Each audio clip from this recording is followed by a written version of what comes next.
Hello, how's it going? It's been a while, but I've got some spare time, so let's have a go at this. I'm going to work at basically loading in object models, Obj models. Now, this session, although we are going to be working in Vulkan, is going to use fairly little Vulkan at all. It's really more of a file format thing. So to start with, I'll just open up. Here we are. Whoops. This is the folder for the project. Now these textures and models will be in outside folders. You should be able to find them in the repo, just in the Vulkan directory. But if you haven't seen this before, we have these. These are the object model formats. So if I open this up, this is the Obj model, and we have a number of fields which are important. We have vertex definitions. These are in XYZ form. Each argument is separated by a space. We have texture coordinates, and we have normal definitions. We also have this line here, which is use material, and this is referring to the material, associated material files. We can go ahead and open that one. And here we have some parameters. First of all, we have this new material line, which declares a new type of material. And then we have all of these parameters. I'm really interested in this KD, which is the diffuse color.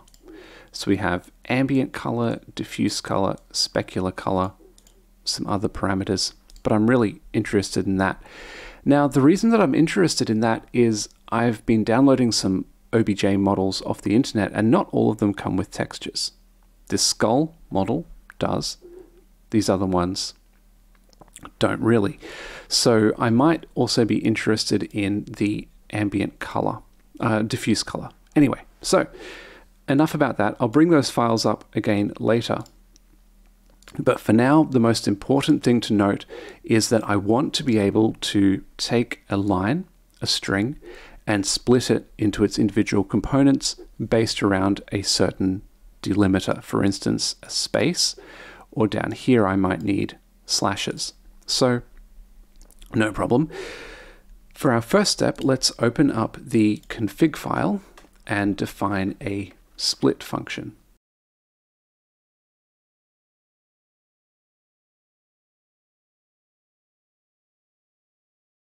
Okay, excellent. That's our prototype. This is what we'll do. We'll take a string and a delimiter pattern and split based on that pattern.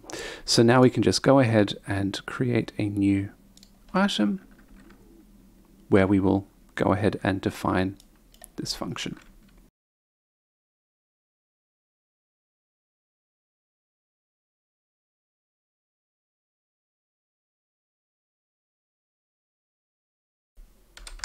Okay, cool. So as we go ahead and split, we're going to be putting the individual strings into this vector and then returning that at the end. Now, what I need to do is find all the occurrences of this given delimiter. I was going to say delimitator. What is that? So in order to do that, I'll need to track the position where each of these occurs. And once we find the position that it occurs, we will take a substring to that position, and that everything up to that position will be the token. That's the thing that we want to append into this vector.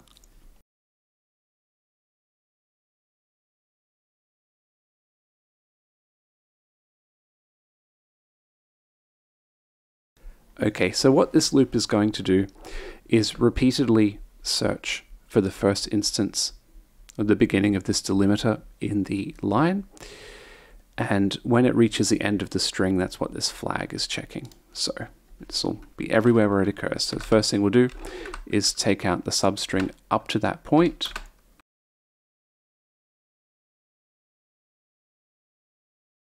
and then we'll get that substring, push it onto the vector, and then we'll erase everywhere up to that start.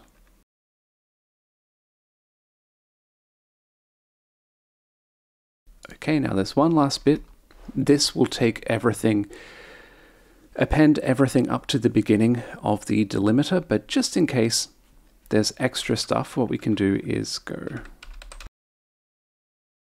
just push back everything which is left. Okay, cool.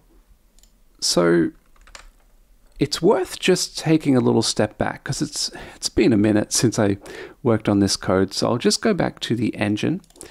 And if I go down to the asset creation, I'll just take a look at the attributes that I've got here. Here we go. So I have all of these floats. This represents one vertex. And I can actually check this if I go to the Vulkan mesh and check that again. Looks like I have position, color, and texture coordinate. Now, I'm going to just change things around a little bit. At the moment, I'm defining position as a two-dimensional vector. I'm actually going to take X, Y, Z coordinates now. I'm not going to hard code this at 0. So I'm just going to do a little bit of shuffling around. So I'll say, okay, position, that's fine, but I'll make that a, oops, yep, three-dimensional vector. And then everything else changes here a little bit. So now the offset for color will be 3 floats, and the offset for texture coordinate will be 6 floats. I'm still going to go with color and texture coordinate. That's fine. So I'll also go back here and set the stride to 8 floats. And then also in the vertex menagerie, this is where I take in all the data. Now to get the vertex count, I'll need to divide by 8 because I'm understanding implicitly that I'm going to have 8 floats vertex.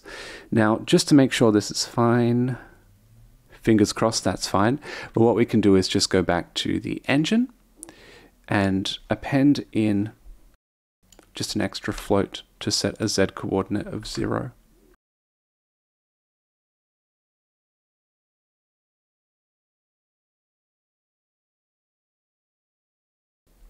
Okay, I think that's fine.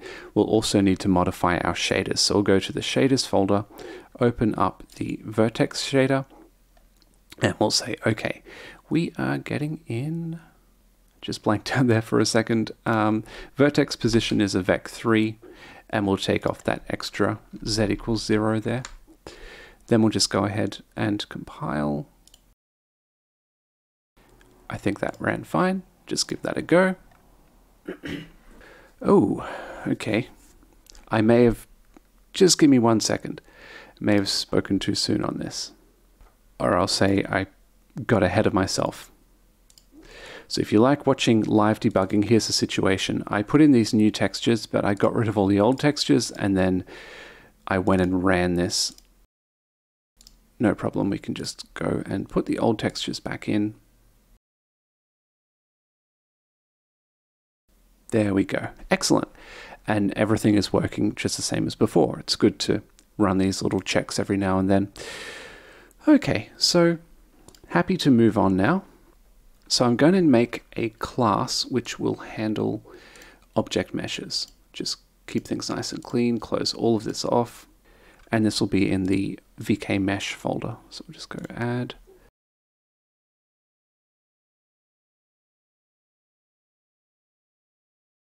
Okay, so if we look back at this, the idea is that if we just have lists of floats describing points, and we have lists of integers describing indices, then we can send that to our vertex menagerie that will consume the data, and it'll have a whole chunk of data ready to go that we can render on the screen.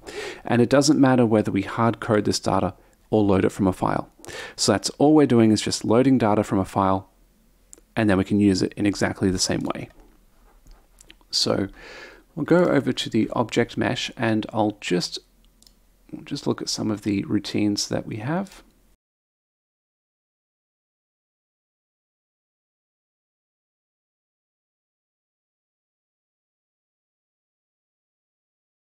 Okay, let's have a look at the constructor first.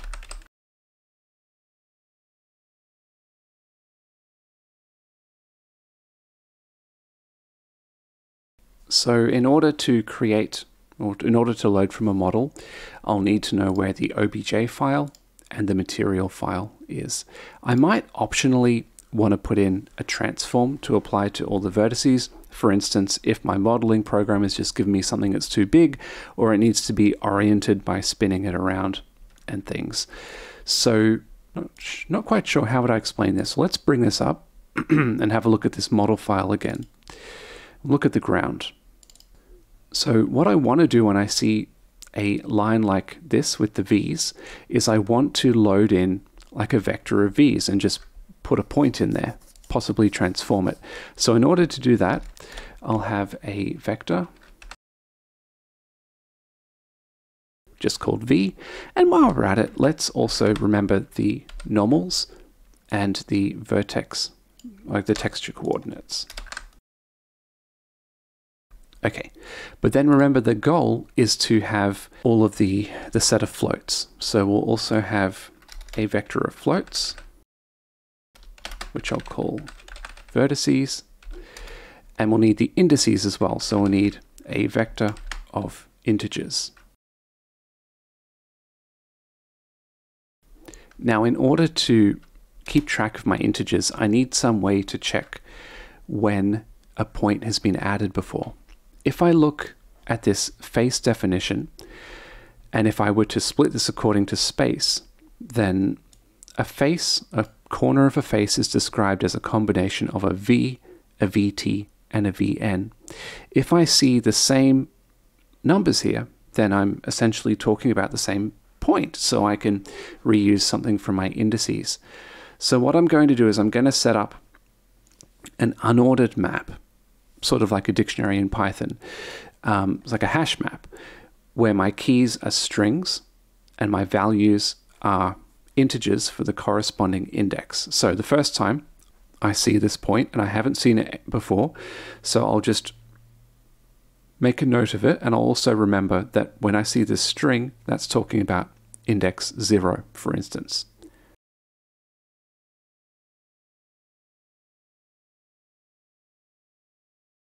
And going on here, I'm going to need a pre-transform, because I'm not going to be doing it all in the one function. That's a bit much. I'm going to save that into a class variable, and then at later points in other functions be able to apply that. Okay. In addition to all of this, I'm also going to need to handle colors. That's what the material file is for. So I'll need a color lookup, because what I'm going to do first of all is I'm going to look through the whole material file and store all the materials. So if I were to look this one up, this one is called none. So for instance, we'll have the key being the string none, and then the value being the vec3 for the diffuse color. So, okay, no problem. Let's set that up.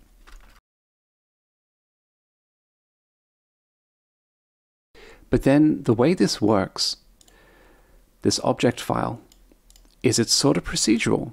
We have a command, use this material, and then we declare the face. And then if we had another material, later on we'd have another command, use this material, and then another face, for instance. So what we can do is simply keep track of the current color that we're working with. Okay, cool. So now I'm just going to write a bunch of other functions.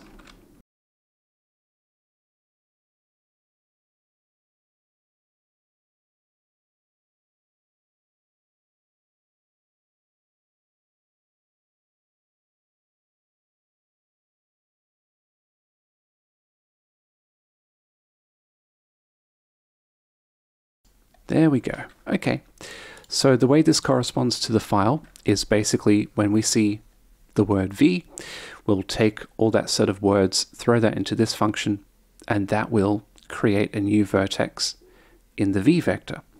When we see VT, you can probably imagine what we're going to do, get the texture coordinate. Same with VN. Now, we're not using normals at the moment, but we might in a future video. As a matter of fact, we 100% will in future, so let's keep that there anyway. Then when I see a face line, I'll go into the face data, but then the face line consists of each of these combinations which are corners. We have the V, VT, VN. So it will jump over into this read corner function, which will handle that stuff. So far so good. Let's get into the actual coding.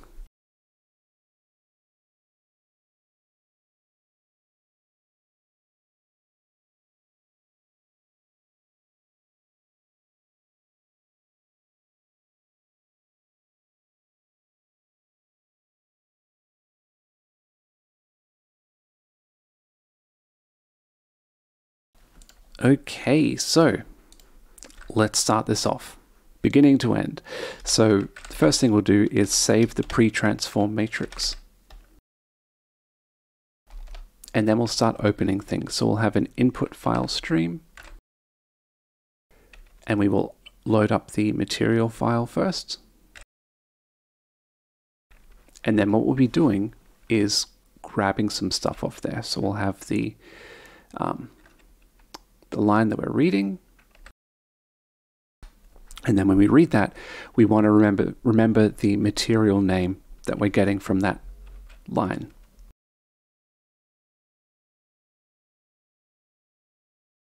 And then, of course, we want to be able to split lines up according to spaces and stuff. So let's go ahead and read this line by line.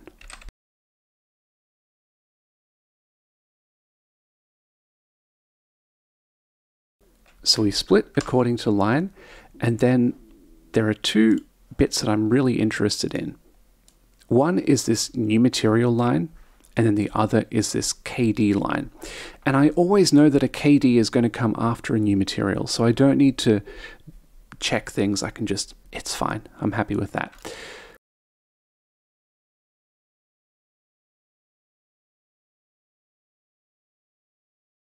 Okay, so the way this string compare function works is, well, if you don't know, it basically works like subtracting two strings from another. It indicates the alphabetical order, 0 being that they 100% line up. So we can just go, well, if not, and that means if the words match. So in this case, yep, we just have the material name. In the other case, the one we're after is KD. And if we get KD, then I'll just set the brush color.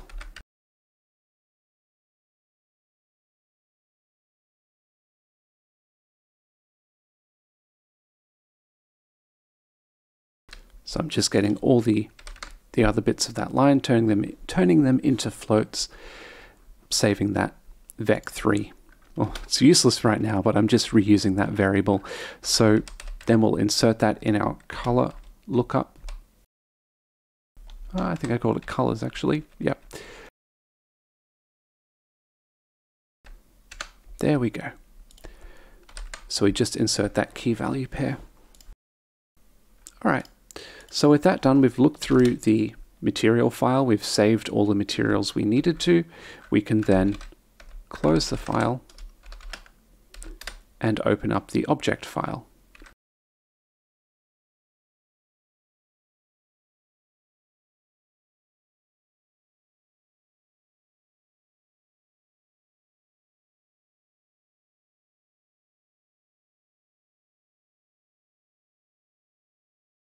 Okay, so far so good. It's pretty predictable. Now the next line that I really care about is if we see the use material line. When I see the use material line, I want to look up the corresponding color from that set that I populated above. And one thing I really need to check is if my colors contains the thing, but it turns out the contains function is a C++20 language feature, so no problem. We can just right click on our project, and if we don't have this set, we can just set this to C++20, and now we have the contains function.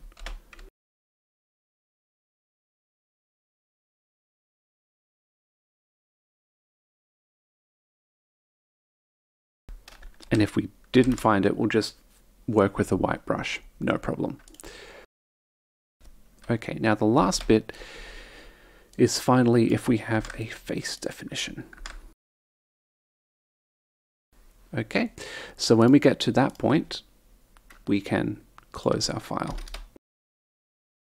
Excellent. So I know this has been sort of a roller coaster of a function, but I'll just step through it again because the code is getting a little long. So again, this is the constructor for our object mesh. We take an object file path and a material file path, as well as a pre-transform. We run through the material and remember all of the colors that are declared there, as well as their names. Then we run through the model file and we remember all of the data for the positions and things. And if we see a material name, then we remember that as our current brush color that we're working with. That will be used down below when we make faces, basically.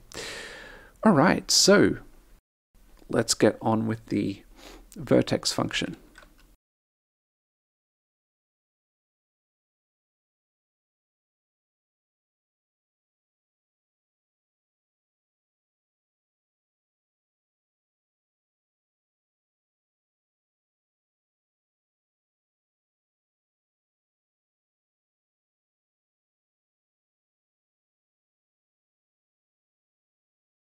Okay, so what I'm doing here is simply loading in the X, Y, Z for the vertex.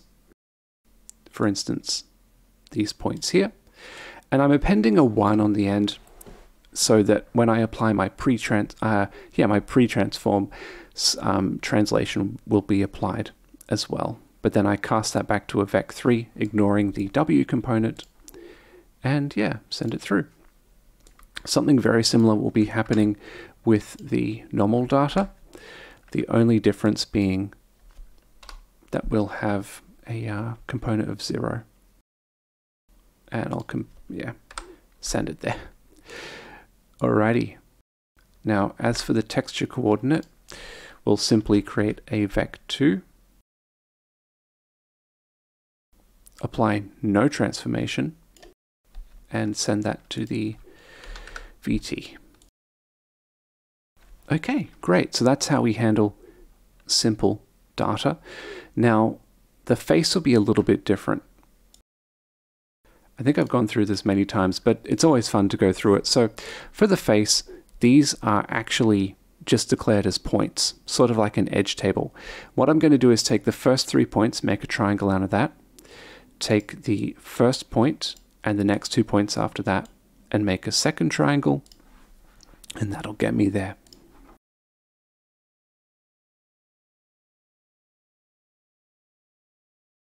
So the number of triangles will be the number of points minus 2, but I subtract 3 because that includes the F string in that line.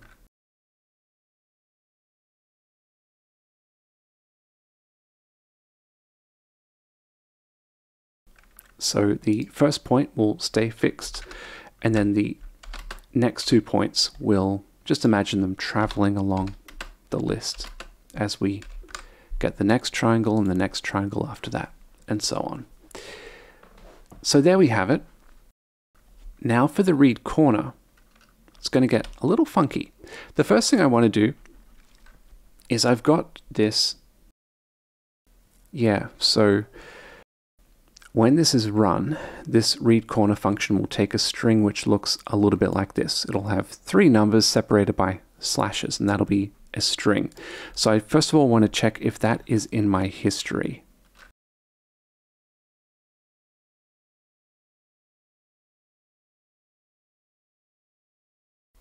If it is a point that I've seen before, then I should have a reference to essentially which index it is in my indices set. So I'll just pass that through for indexed rendering. Right, now if we get to this point and we haven't returned, then we are seeing a new point. So we should remember it in our history and in our indices.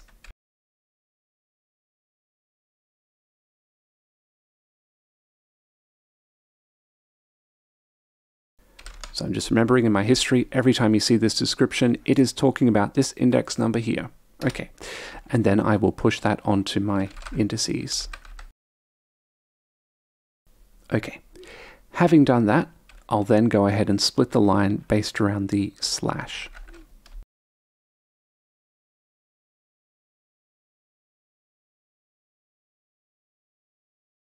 This code will be a little clunky at the moment, but it works for now. Maybe I'll clean it up later.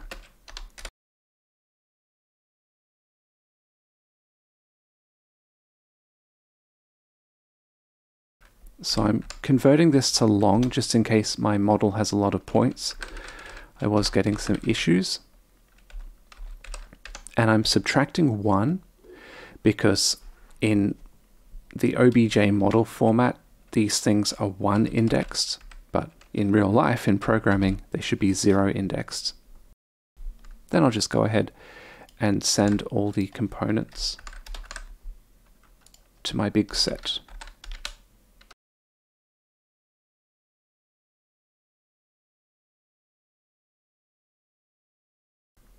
There we go, send on my current brush color.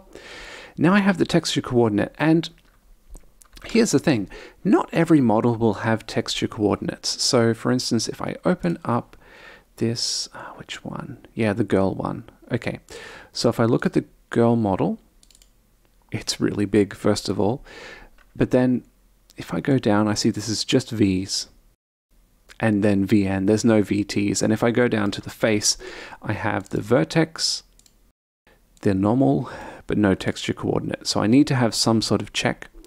And if I don't have a texture coordinate, I'll just have a default texture, which is basically just this white image here.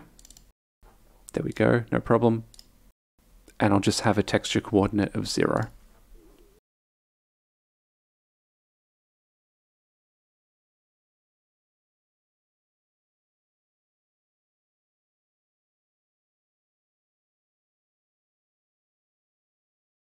I did find that the split function was giving me empty strings for those cases, so I just want to have both of those checks just in case.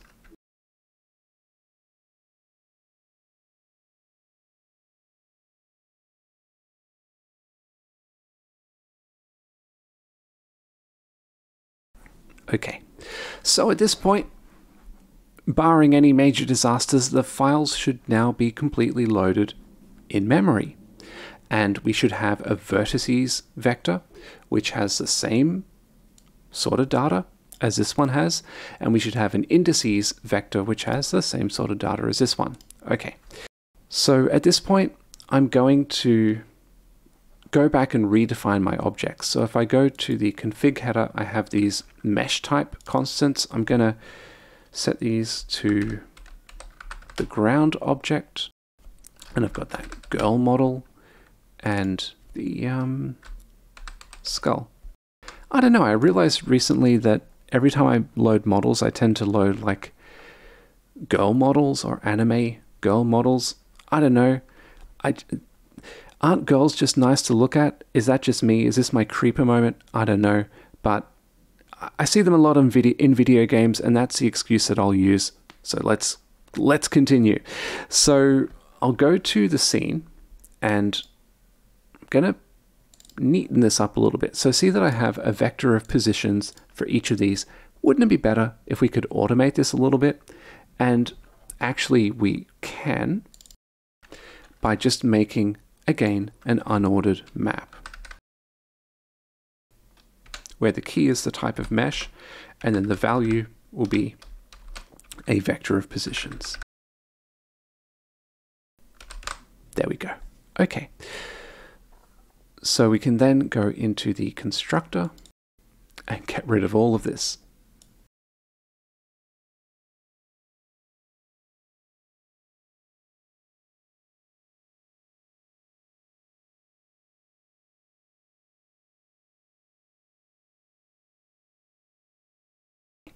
So let's start with the ground. I'm going to construct one piece of ground, and that will be on pushed forwards in front of the camera. So I'll make it 10 units forwards, dead center with the camera, not left or right, and on the ground, so at a height of 0. I will then put a statue, humanoid girl statue, maybe 17 units back, so a little bit further back from the camera, and I'll then put 2 skull statues both 15 units back, one a little to the right, the other one a little to the left. There we go. Okay. Cool. So now I'll just go back to the create assets function, and as we'll see, all of this is invalidated, so we need to just redo that. Okay, so I'm just going to get rid of all this mesh stuff, maybe up to here, and I want to get the file paths.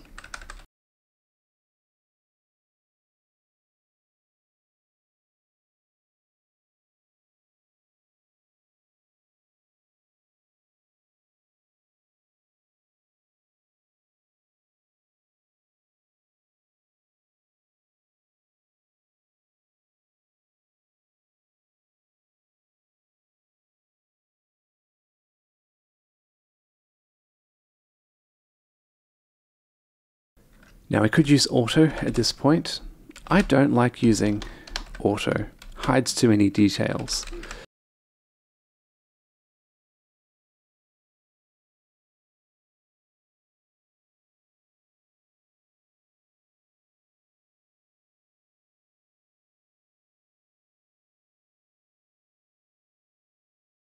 Of course, we're going to have to import that Obj mesh.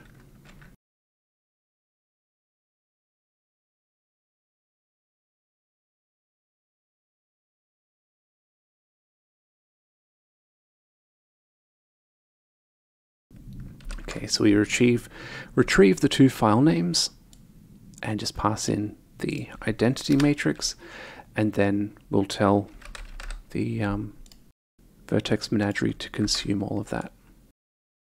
For the type, we'll loop through, we'll go pair first. Just pass that data in, and then the model gets destroyed. That's perfectly fine. Okay, now I'll just fix up these texture files.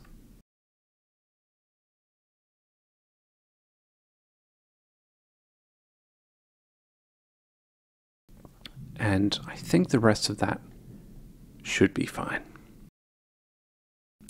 Now let's go to the prepare frame object, and yeah, this is a little dodgy.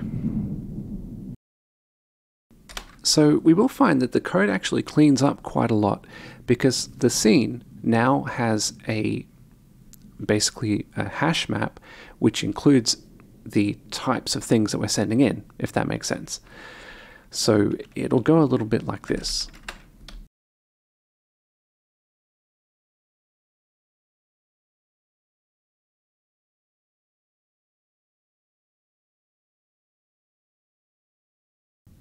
Righty. So we take, for each type of mesh, the set of positions, and then inside that we loop through the vector of positions.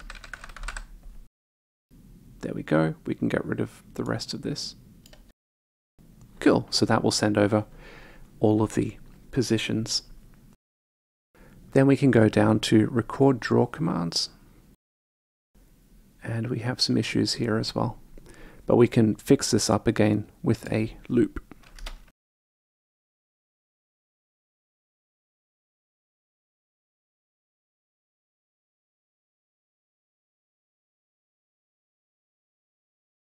Okay, great, no worries. So the first element of the pair is the mesh type. And the start instance, that's fine. And then down here we can read off because the second element is the vector of positions, we can read that off, no problem. Yeah, and then we don't need this stuff here. So it's cleaned up quite a lot. Okay, now at this point, I want to just go for it. Let's run this and see what happens. Okay, now something's not quite right. Nope, something weird. So we've almost got it, but we just need to adjust. I put in the past videos, I put a few band-aids on the perspective situation. So I'm just going to have to fix that up now. And by the way, there's one other thing. Just go ahead and close this. Forgot to do this. In the vertex menagerie, after we've finalized everything, we don't need the data anymore. So we can go, is it vertex lump? Clear that vector. Anyway, doesn't matter. So where was I? I'm going to go up to the prepare frame function. I'm just going to set this up. So I'm going to say, okay. Yeah, for the eye, let me set that at x equals 0 and a height of 1. And the point we're looking at will be forwards and in line with us.